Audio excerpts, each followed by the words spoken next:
Hello again, folks.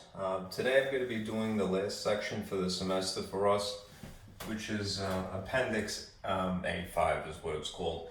This is about solving equations, and it's actually a very nice summary of the process of solving different types of equations. We're really responsible for this, but I nonetheless want to draw you a diagram to sort of summarize. I think it's a good time for that. Let's see. Let's talk about solutions first. Put my glasses on here.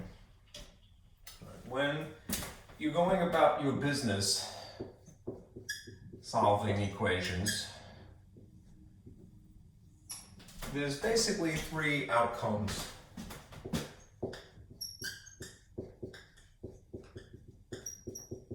In terms of an answer, or what you end up with. Let's see.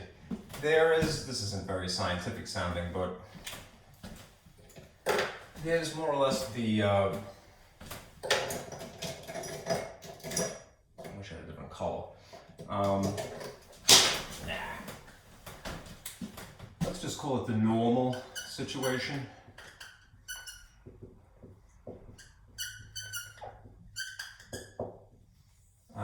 In which case, what you get is exactly what we've all been sort of brainwashed to look for, which is that the end result is some letter, a variable, is equal to some number. That's pretty much what we've all been taught to look for, right? Get a letter to be equal to some number. That's the end result. Right? An example of that would be something like this. You'd have, I don't know, x is equal to 5. And it is possible that when you're looking at the solutions in the back of your book or elsewhere, that rather than have it written in this intuitive way, they'll have it in a more fancy presentation, which is some derivative of set builder notation, where they have curly braces. So you might see something like this. If it's just one thing, you'll just see the content 5 written inside fancy braces. An ultra amped up version of this would be something like so. This is kind of serious overkill. This is referred to as set builder notation.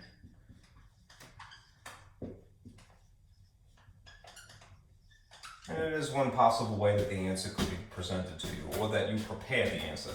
Just remember, this line means such that. So you have, what are the answers, or what are the answers could be right or wrong, but solutions are the correct answers.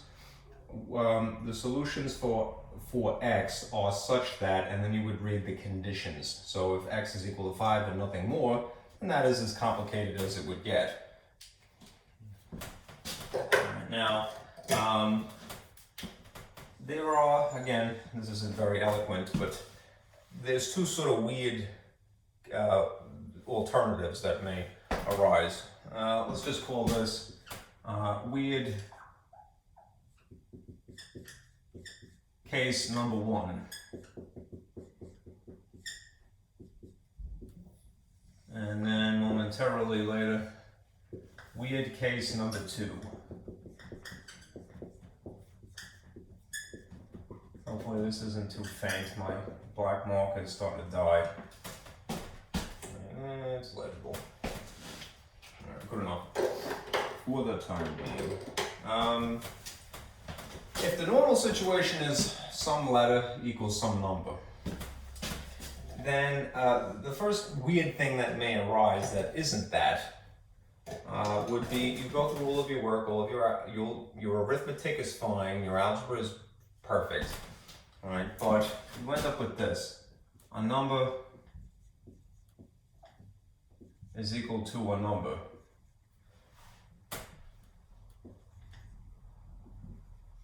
Another, a different number.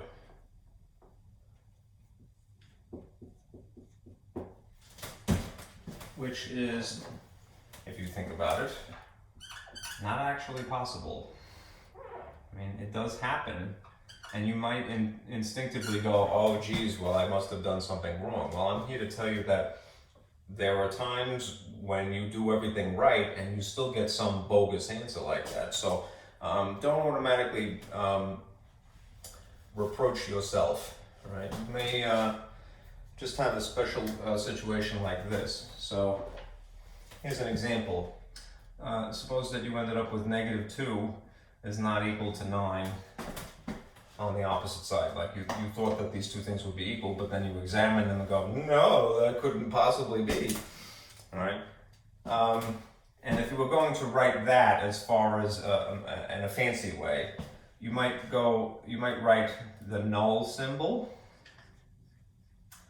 or you might just draw an empty set like this. In a situation like this, it means that there is no answer.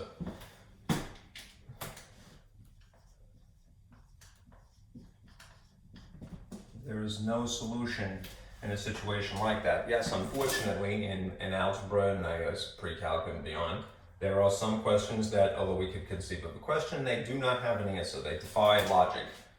So, just beware of that. It isn't necessarily that you did something wrong when you get this as the end result. It's just that particular weird situation. Then there's the third case, where instead of having a number equal to a different number, you have either a letter equal to itself, or the way it simplifies, you get a number equal to itself, alternatively. And in that case, it's not something that when you stop to consider it, that it would be untrue, as in this case. Two different numbers cannot equal each other. Right? That's not a lie, to say that x is equal to x, or that, 3 is equal to 3.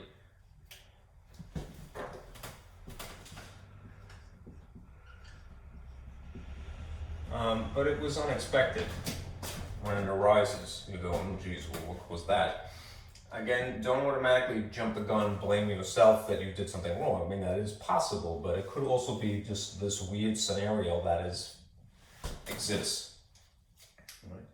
And as far as writing the answer in a fancy way, you might, if you're talking about one variable, you might just use that sort of Gatsby-esque style R, which stands for all real numbers and solutions.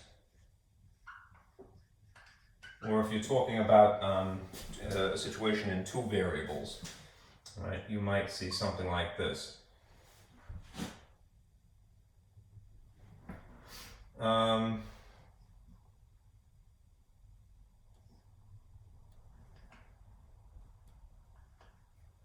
They might just draw the equation that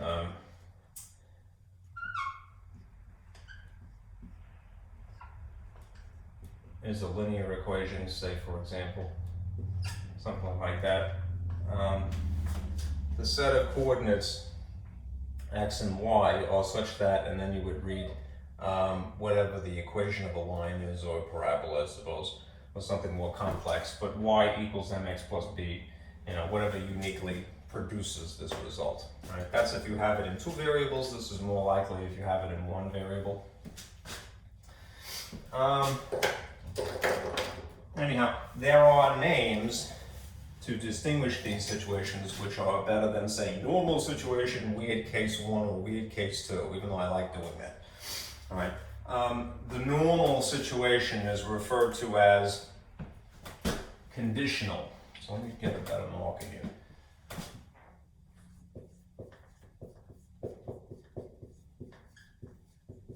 And in terms of the number of solutions, it usually means that in the case of a situation like this, it would be exactly 1.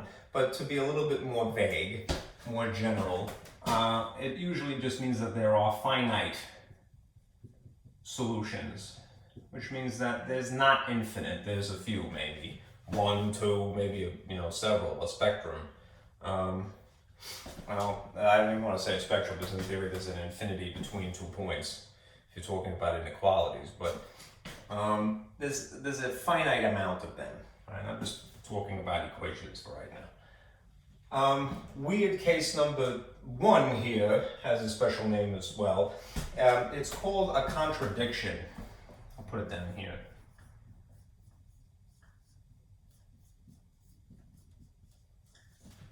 This is conditional.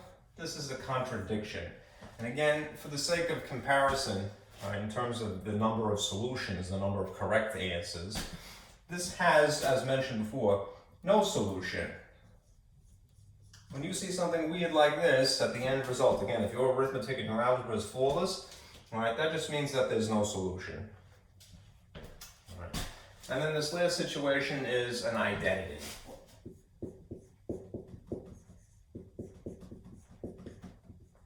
All right. And that means that it has infinite solutions. So just something to look out for.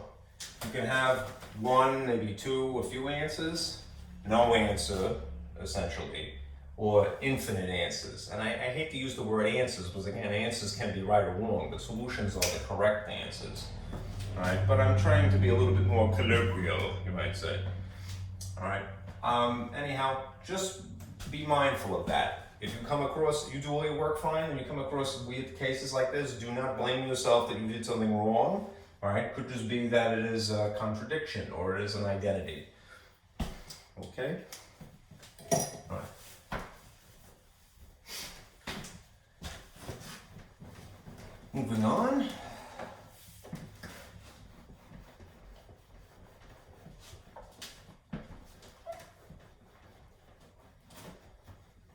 Let us summarize techniques now.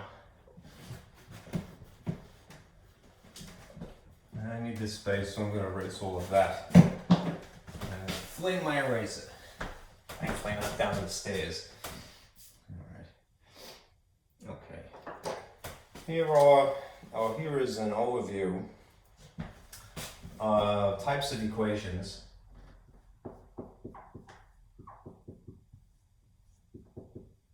And the techniques that we have to deal with them.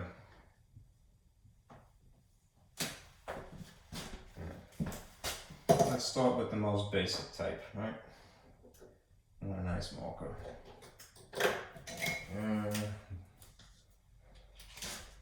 Is that legible? Looks like it's good. Okay. We have linear equations.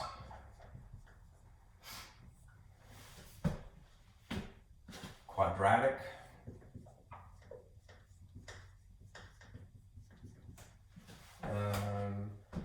Something that is higher degree than quadratic.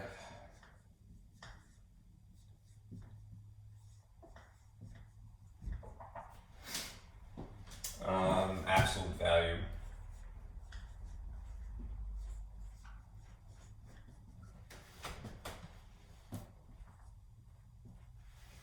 Still legible? Okay. Rational. And then there's the one that we're really after here, which is radical.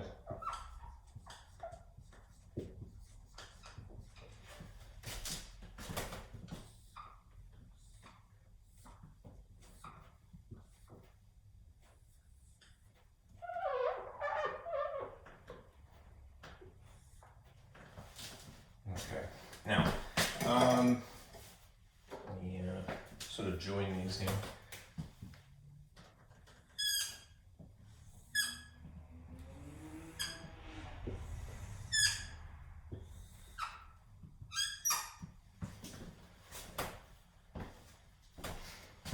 I tend to like to draw bubbles, but I think in this case I won't. As for how what's their defining feature, so that you could zero in on one category versus another. If you had these being equations, naturally they will all have an equals in them.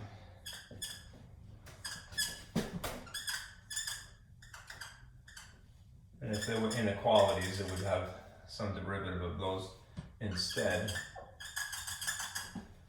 It less than, greater than, less than or equal to, greater than or equal to symbols. I don't have to worry about that right now. If you had something in terms of a variable that was no more complex than the number 1 as its degree,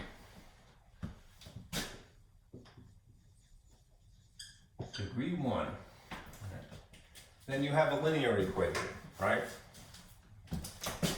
And how do you go about solving or working that? Well, the key trick to this, I want a nice marker here, is, or the most fundamental technique is to isolate the variable. Get the letter alone on one side. That will ultimately be true no matter what type you are. You're working, but this is where that technique is introduced. This is like, well, if you think back in your own math life, you know, so to speak, maybe 5th or 6th grade, right? When you maybe first saw algebra, they probably said, here, look, you have to figure out what this letter is, right? How do you do that, right? You do the counterintuitive thing, right? Up to that point in your life, usually if you saw a plus, you know, in between some terms, you go, oh, there, right? Not in algebra, because you start to rearrange the parts. So, and for the sake of isolating the variable, how does one do that? You perform opposite operations. You do the counterintuitive thing. So if it says add, you subtract for the sake of moving over equals, right? You're just sticking with one side, you're just following arithmetic. It says add. The only situation where it might be more complex is if you have combinations of signs, all right? But these two techniques to isolate a variable via, well, really this one, via the process of opposite operations is invaluable, because you will ultimately do that in all the other instances as well, all right? Anyway, if you have a quadratic equation, again, it may have more interesting features than this, but what really is what you should train your eyes on is that it has an exponent that is no worse than a 2, right? Which means that it is degree 2. Right, and as far as techniques are concerned, let's see if I can get green to behave here. There's lots of different techniques. Way back, I don't want to fish too much for it because in theory you have that paper, but if I may, let me point at something.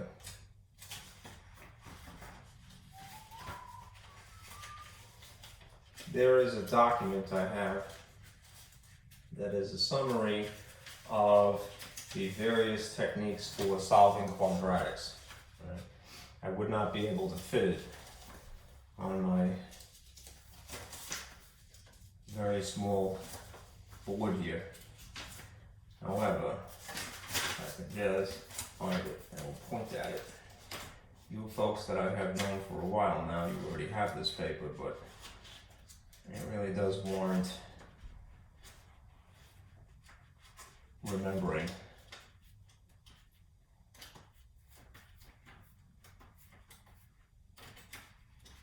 And for the life of me now, I can't find it, but I'll make it available in Canvas as I often do, but it's a bubble diagram like this, a chart that has a description in depth of the techniques. Yeah, I'll be damned, I can't find it. Anyhow, let's summarize and not waste time. How do you deal with quadratics? Usually the go-to methods are factoring, and you take advantage of something called zero product rule. And hopefully that is not too faint.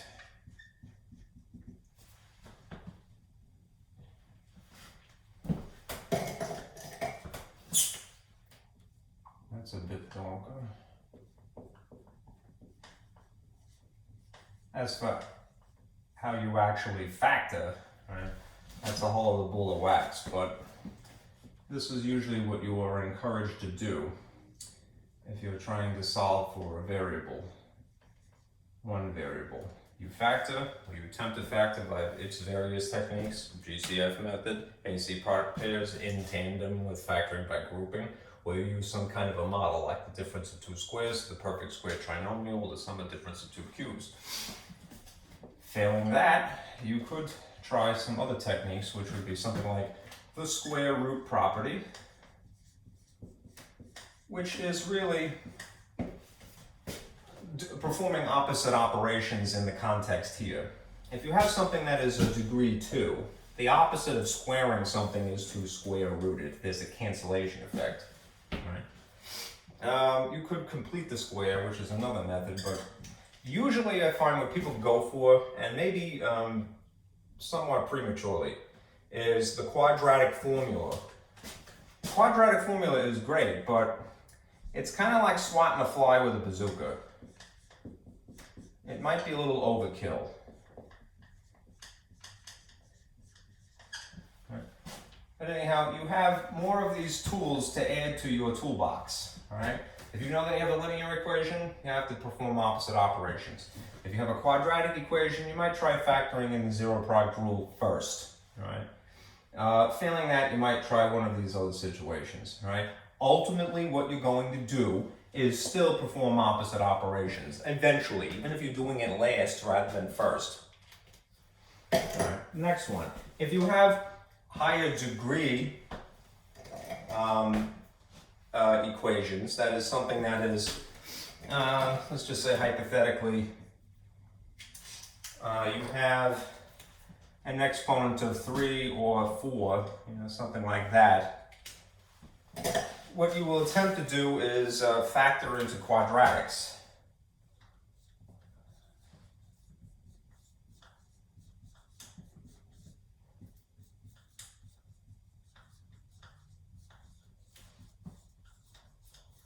Because if you can get them broken down into either one of those types, then you can employ their techniques. So don't be intimidated. When you see an exponent of 3, just go, well, I can break it into x to the first times x squared, and then I have a linear factor, and then I have a quadratic factor. Degree 2. Right? When you have an absolute value, that's kind of the oddball of the bunch of them. An absolute value would look like this. You have a variable, and the variable is tucked inside these straight lines, like so. The question of absolute value is, what is the distance from 0? The direction being irrelevant. So even if you had a negative number in here, the distance from 0 would be exactly the same as if you had, a positive in there. -5 and +5, when you take the absolute value of either of those, you still get 5. Right? It gives you the magnitude. Right? That's what they refer to it as. Magnitude. Now what you have to do is, because it could in theory be a positive or a negative, you have to take that into consideration when you're solving equations. So what you end up having to do is basically this. You write the equation twice,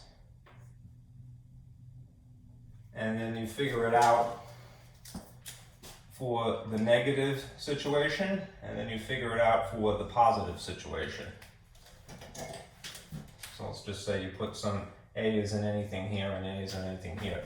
Whatever is on the opposite side of the equal sign, right, you take into consideration, well, maybe it will be negative, the outcome.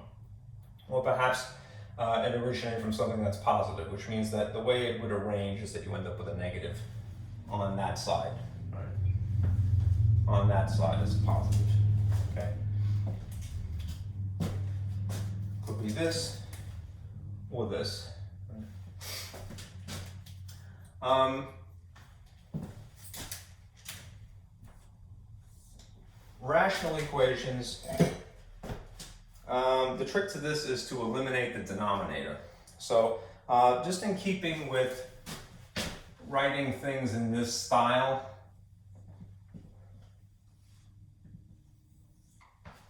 let me start out with what it would be most self-explanatory. If you had a variable and an equal sign, and the defining feature would be that you would have a negative exponent.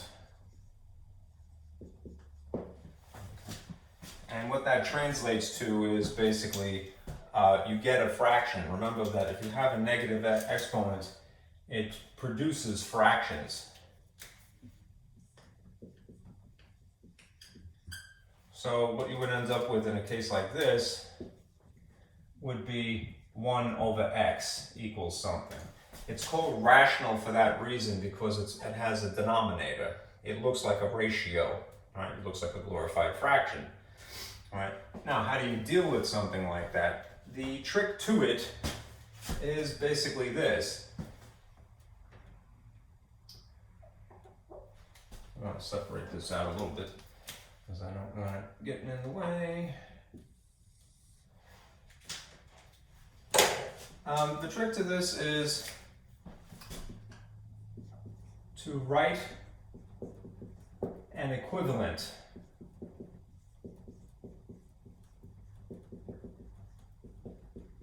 equation. Now, what does that mean? It means that you're going to write something that equals what you started with, but it's not going to look the same. It will look different. The aesthetic will be different, but in theory, it should be exactly the same relationship amongst all of the terms, parts, what have you. Usually what that means is that you will eliminate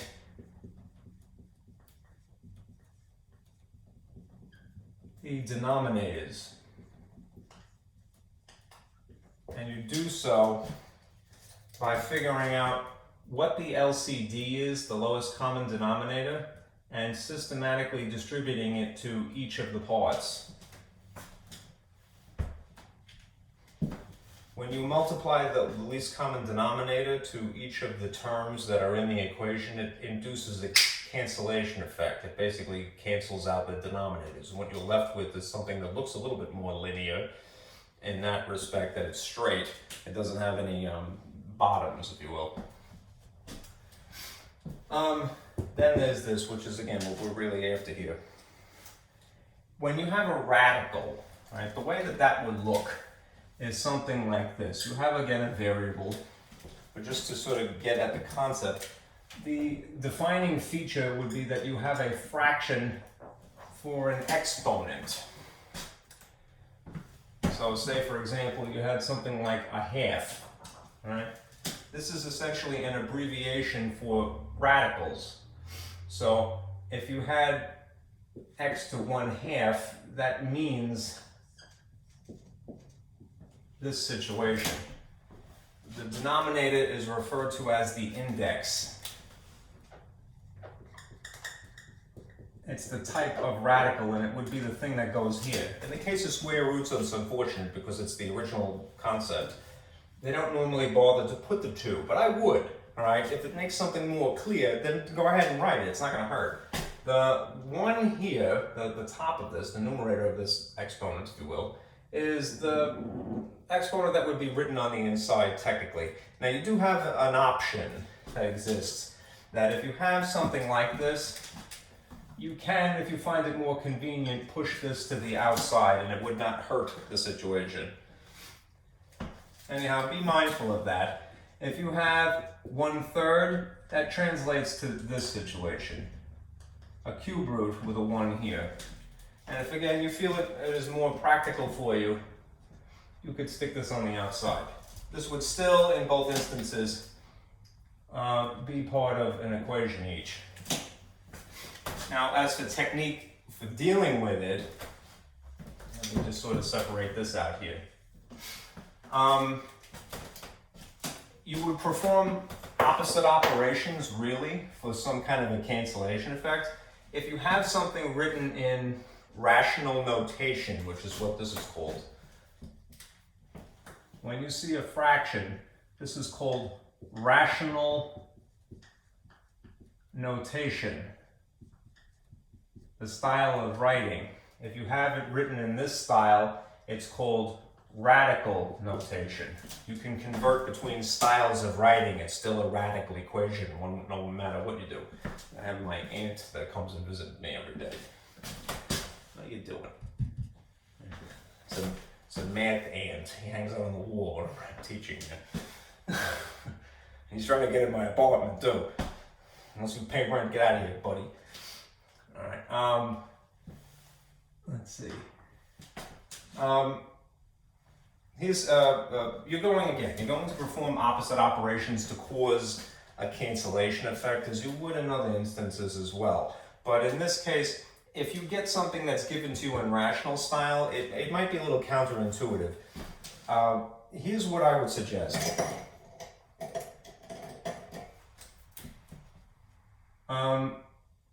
Use the power rule.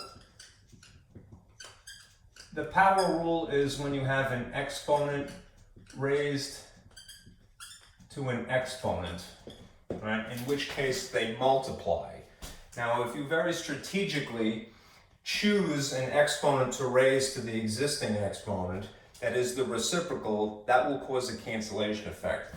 So you're going to use reciprocals. I'm really squeaking that in here. Here, I'll give you an example in the center here, since this is what we're going to be doing anyhow. If you have x to the 1/2 is equal to, I don't know, 9, and you want to basically cancel out, because you're just solving for x in theory. The reciprocal of 1/2 would be 2/1. And this is an example of using the power rule for exponents. When you have an exponent raised to an exponent, they multiply. And if it's 1/2 times 2/1, they cancel. So you're just left with x to the first, which is really the normal situation again. It's the letter really, nobody bothers writing 1, equals whatever the number is. Just be consistent. If you did it to this side, the left side, you can get away with it as long as you consistently do it to the opposite side as well. Which means that this would be 81.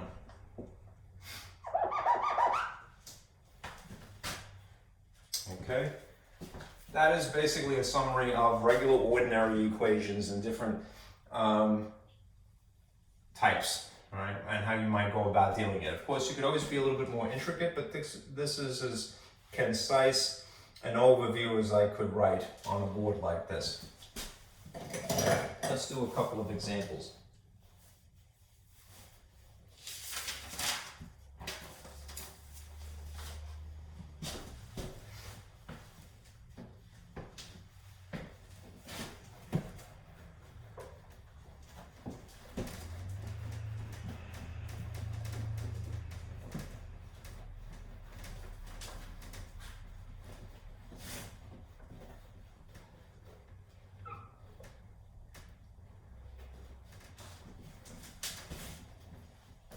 These tend to be kind of long, these problems.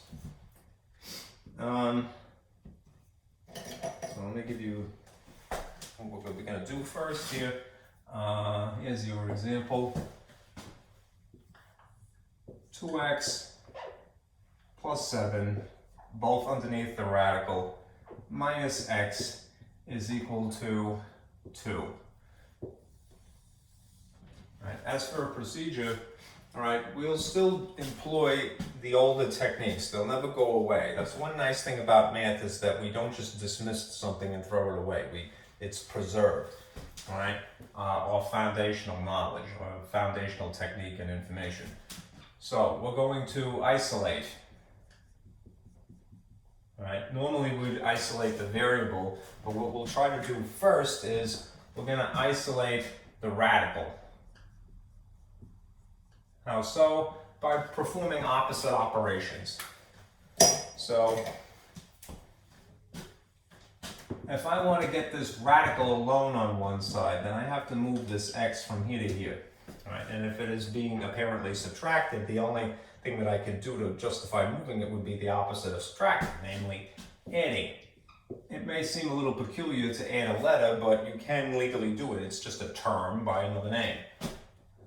So I'm going to add x here. I don't know what x is yet, but it doesn't matter. All right, by sheer logic alone, something minus itself cancels out of existence, which means that you are now left with this. 2x plus 7 equals, these two things cannot be combined because they're not like terms, but I can write them adjacent like so. Now at this point, I'm going to do what I had suggested before, which is basically use the power rule.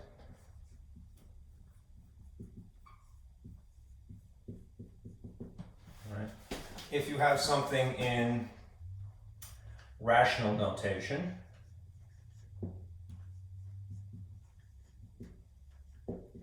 right, or you could use the square root, you could do the opposite operation.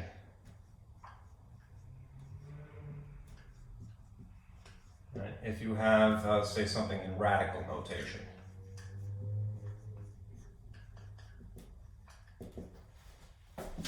If I had this as 2x plus 7 grouped and then they're raised to a half, that would be an example of having the problem in rational notation instead, in which case I would be performing opposite operations, but what I would be doing is basically raising to the reciprocal.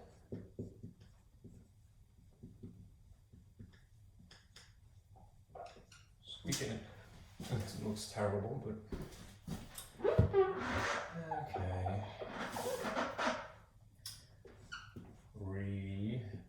Reciprocal.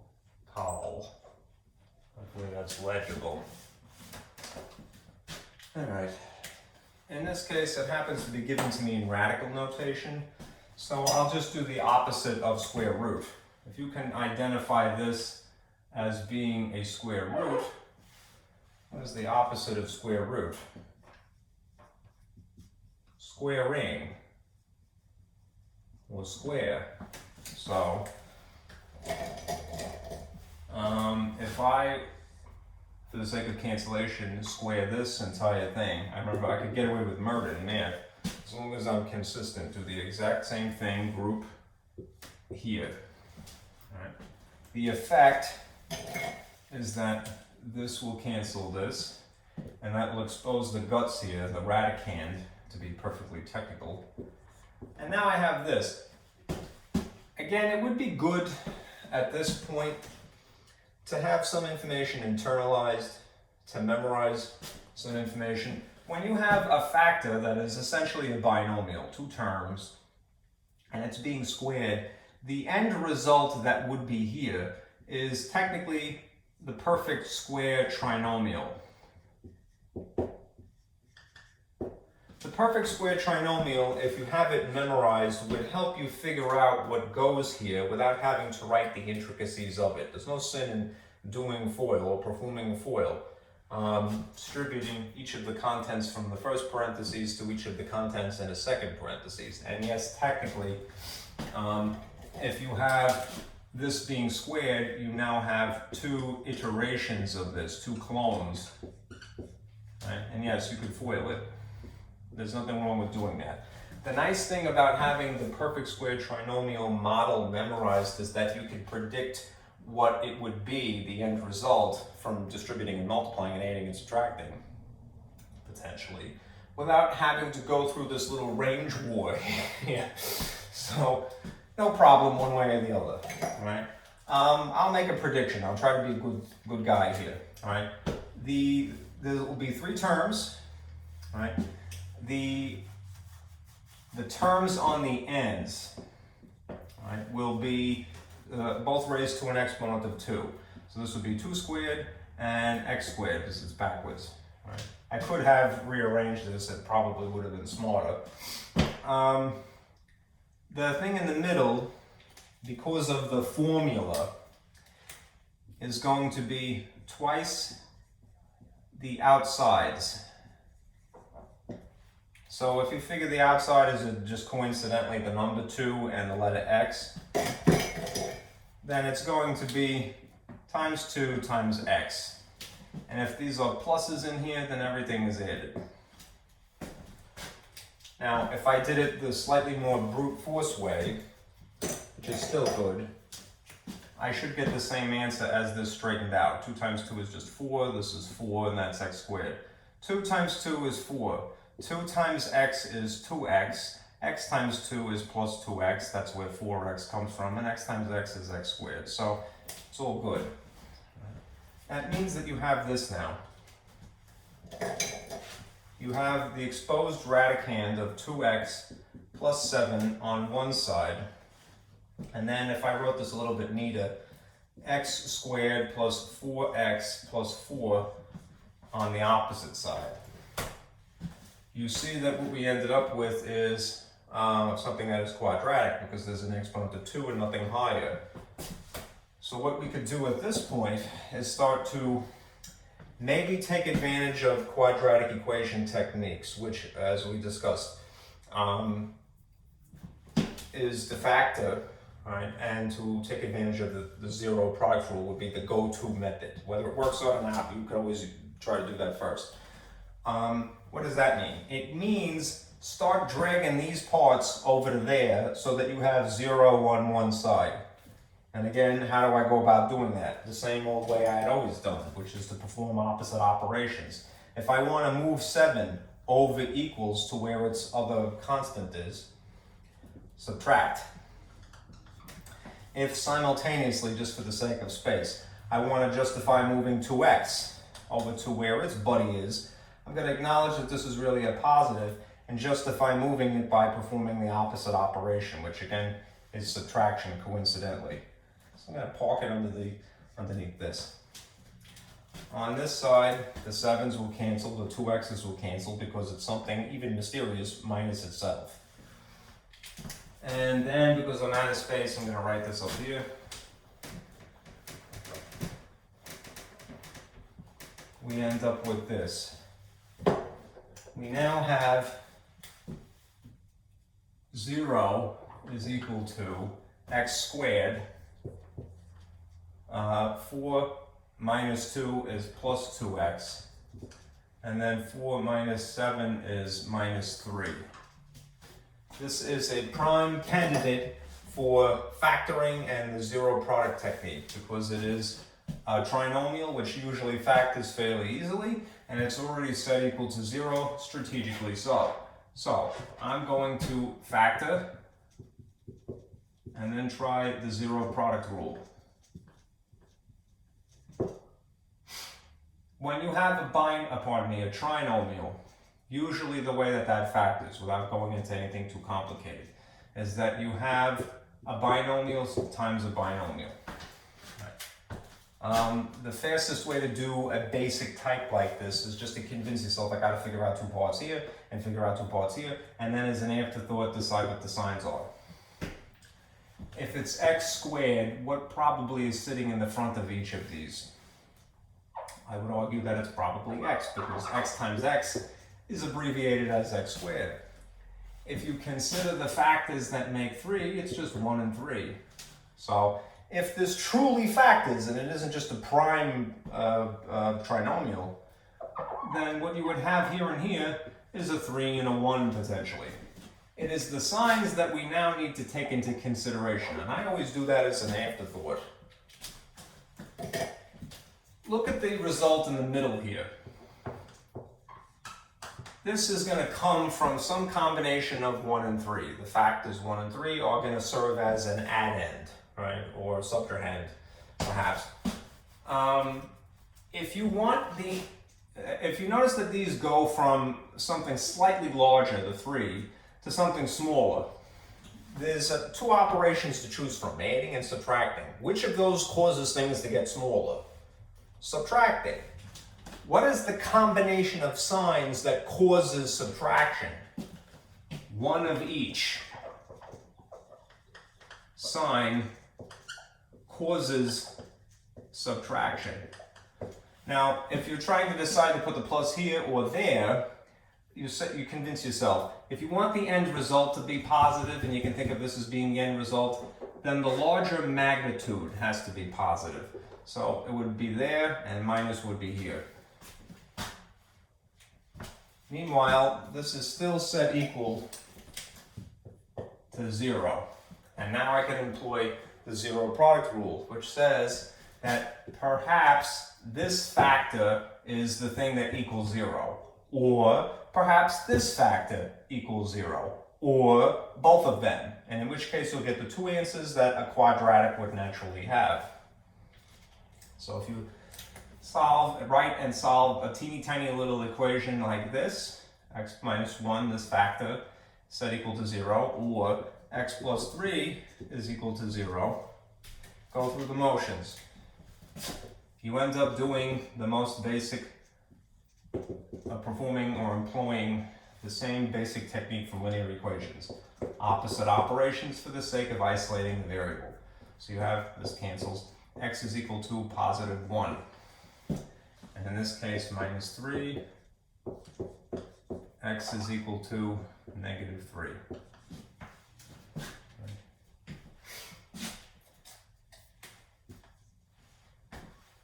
Save these, because now I have to mention something else. One thing that you should do, even though all of the arithmetic is fine, all of the algebra is pretty swell, one thing that you should do is be suspicious of the answers slightly, not because you did something wrong, but because the techniques are rather complicated. As a rule, right, what you should beware of is something referred to as extraneous solutions. So I hope I spelled that right, yeah. Extraneous solutions, what are they? They are algebraically correct.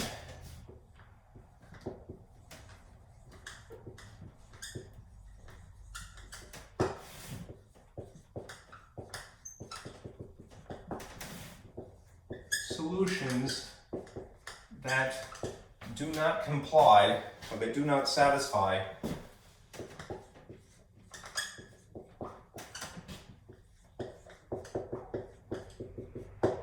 the original equation. Right? In other words, they don't check.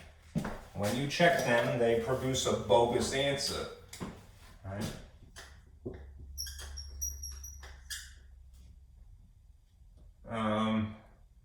Something that is illogical, a contradiction.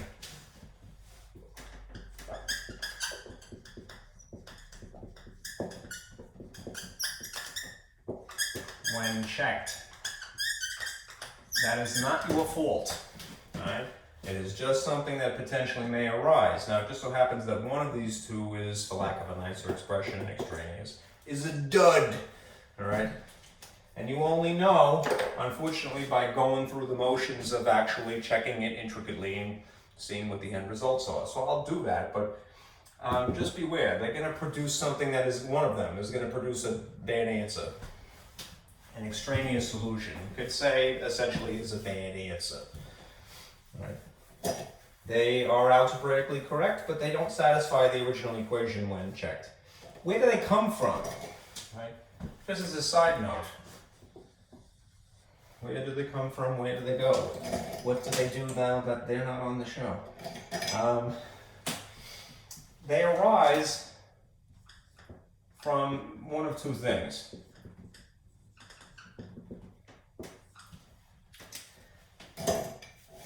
When you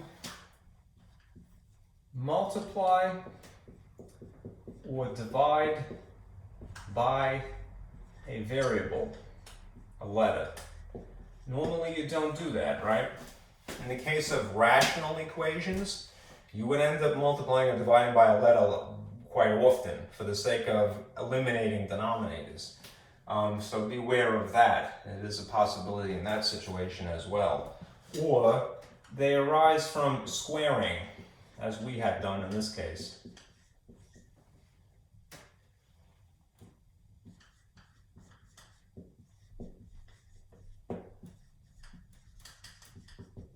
So if you ever do either one of these things, multiply or divide by a variable, or square an equation for the sake of cancellation, these are things that you would try. Right. Just go back and be a good sport and check to see if you have extraneous solutions. It's not your fault, it's just something that happens. So here's the original equation. I'll check both of these. Try to confine myself to this much space, but I bet money is not going to work out. I'll do it anyway. 2x plus 7 minus x equals 2, and then 2x plus 7 minus x equals 2. I'll plug in value here, so 1 would go in these two places respectively. That's a 7. 2 times 1 is just 2, plus 7 is 9. And then I have the square root of 9, which is 3 minus 1. Does 3 minus 1 equal 2? It does. So that's certified. That's a good answer, not extraneous. If I did the same thing with 3, negative 3, I put a little jacket around it here because I don't want it to think it's subtraction. 2 times negative 3 is negative 6. Negative 6 plus 7 is positive 1, so it's real, that's fine. In this case, you have a negative, and a negative is a double negative, so this ends up being plus 3. Square root of 1 is just 1. Does 1 plus 3 equal 2? No, right? Because what would you get? 4 does not equal 2. This is a contradiction. So this is a dud. Even though we went all through the work and everything was fine, right? We're just singing through it, right? You end up with extraneous solutions. You get some duds sometimes. Don't feel bad. Okay.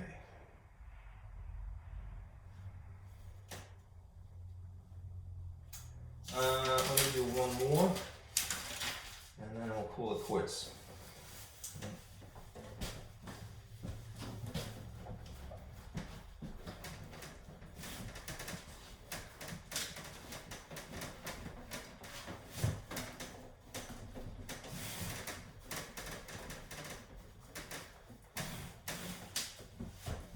Here again is an overview, just to remind you.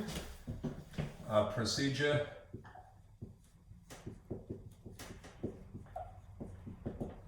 For solving radical equations. 1. Attempt to isolate the radical.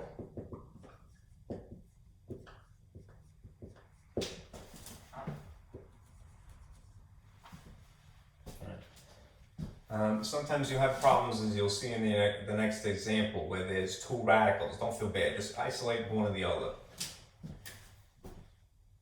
Number 2, square, cube, whatever you need to.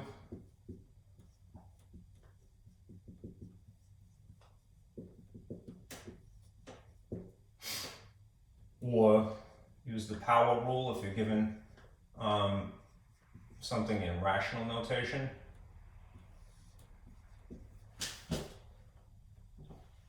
Repeat when necessary. Sometimes it is. And 4, check for extraneous solutions.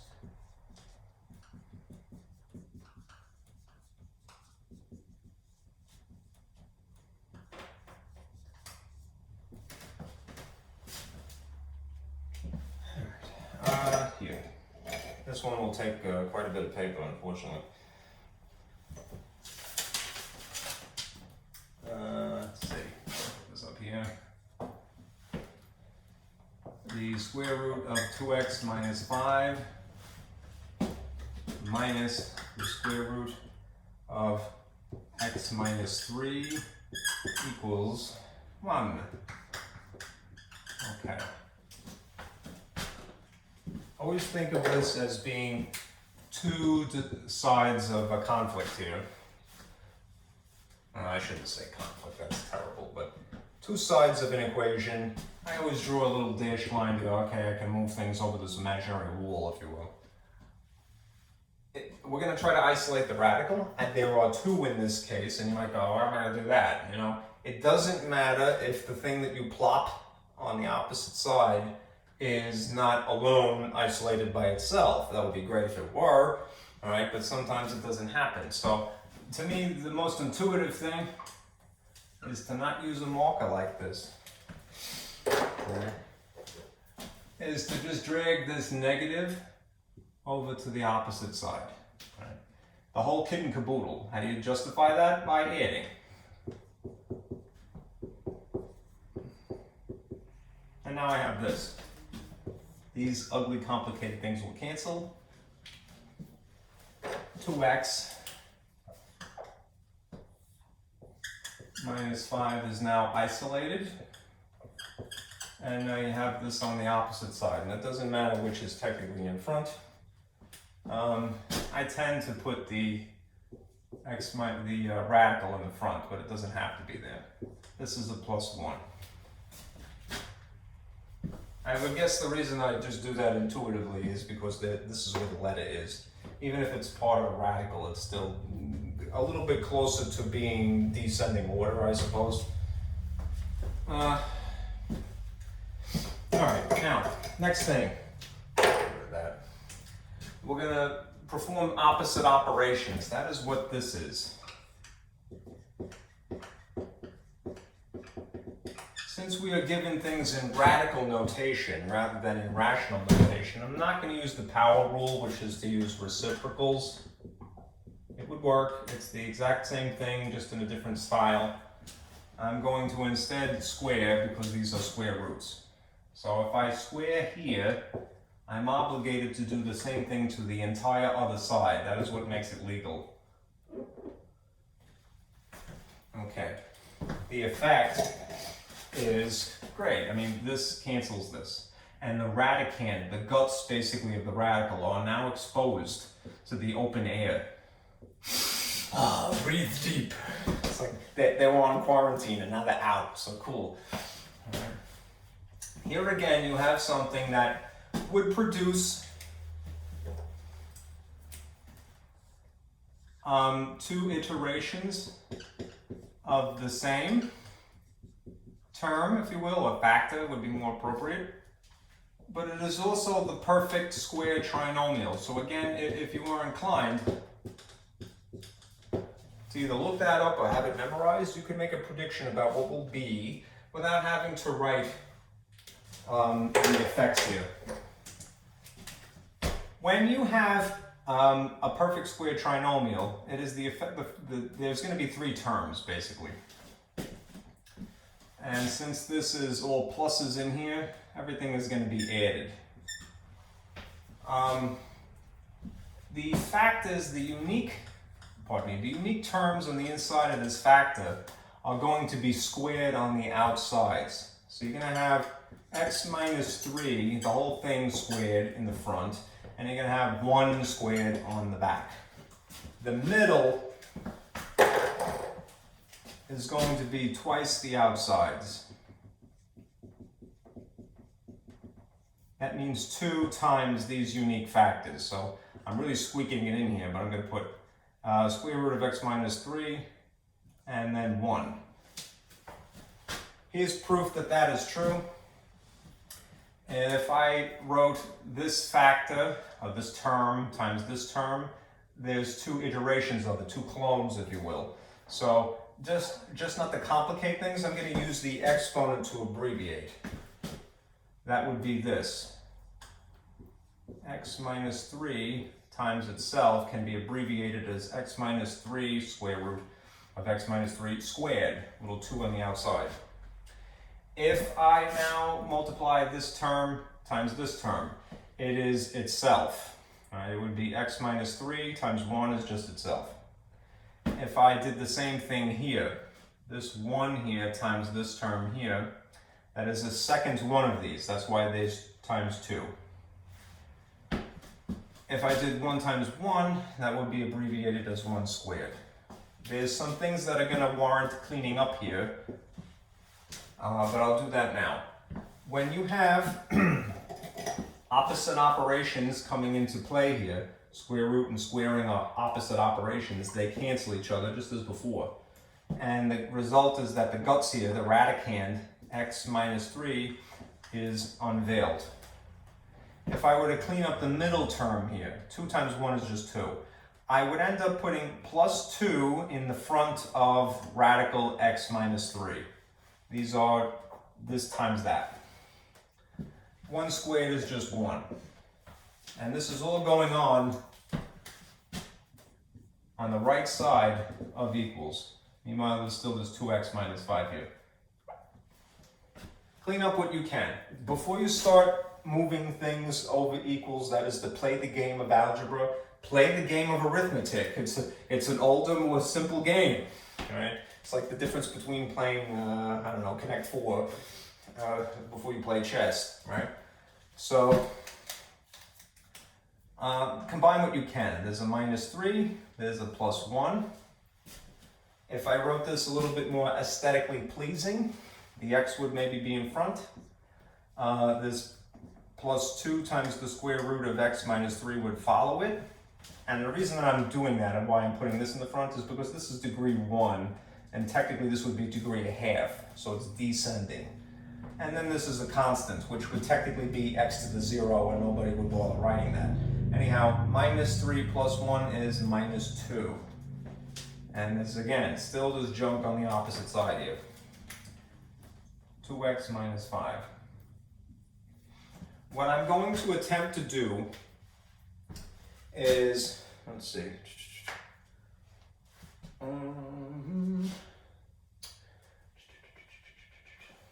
Make sure I didn't miss something. So I'm thinking there should be a square in here somewhere. Let me see. No, it's correct. Okay.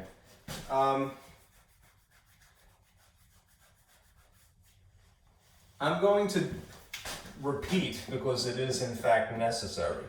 I'm going to go back to step 1, and again, since there's still a radical here, I managed to get one of the original 2 gone. All right. I'm going to have to isolate this thing again. This new radical that is still stubbornly, tenaciously sticking here. So what I'm going to do is, now I'm going to play the game of algebra. Now I'm going to start flinging things over equals. And in this case, I'm going to move the x over equals, and I'm going to move the 2 over equals, right? Because that will effectively isolate this particular radical. It just happens to be on the right side in this case. What is the opposite of subtracting 2? Adding 2. There's a cancellation effect. I'm going to park it under its buddy here. 5. All right. What is the opposite of adding x? Subtracting x. These are going to cancel. I'm going to stick it over here. It would technically be 1x. So minus 1. All right. Because I'm out of space, I'm going to erase up here.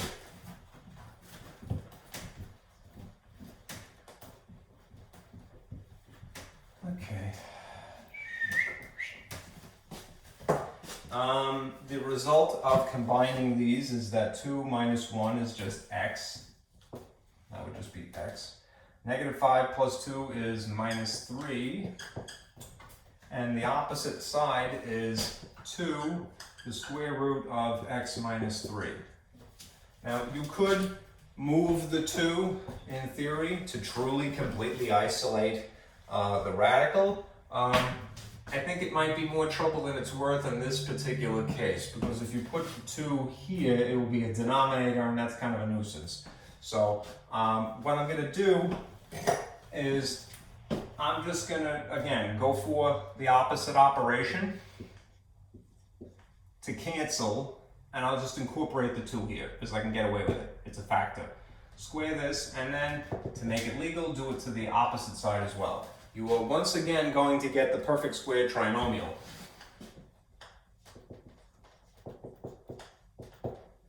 Which means that this is really going to be x minus 3 times x minus 3.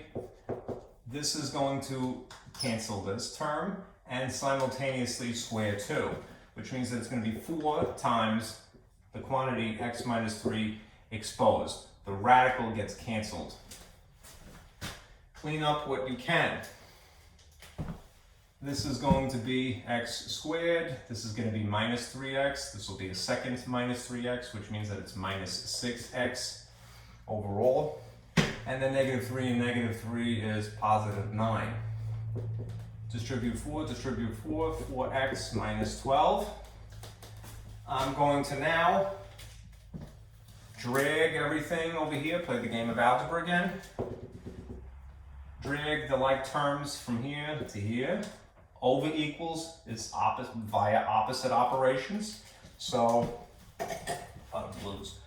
Opposite of adding 4x is to subtract 4x. And again, strategically park it underneath the thing that it is most closely resembling here. And the opposite of subtracting 12 is to add 12. So again, strategically I'm going to park this underneath 9. There's a cancellation effect in both instances. I'm going to put a 0 to fill the void. And straighten this out. I got x squared, I got minus 10x, and I got 21. Plus 21. Now look what I have left over. I have a quadratic. And if I have a quadratic equation, what could I do? I could try factoring. That isn't the only technique, but using factoring in tandem with the zero product rule is kind of your go-to method. So if I have a trinomial, as this is, the way it would factor is like so. Things in the front, things in the back, we work out the signs as an afterthought. If it is x squared, that means there's probably an x in the front of each of these. If this is 21, consider pairs of factors. There's 1 and 21 as possibility, and 3 and 7. The two that work in tandem that would simultaneously produce 10 would be 7 and 3. And if you now examine these, they go from something smaller to something larger. This is essentially the end result. That means that they need to add. What is the combination of signs that causes adding? Same signs cause adding. Now, do they both need to be negative or both need to be positive? If the end result is negative, they themselves have to both be negative. A negative times a negative produces a positive when you multiply. A negative plus a negative produce a bigger negative in terms of magnitude, all right, when you add them. And now the zero product rule. Perhaps this x minus 3 is equal to 0. Perhaps this x minus 7 equals 0. If you go through the motions of moving 3, you get x is equal to positive 3 in this case. If you go through the motions moving 7, you get x is equal to positive 7.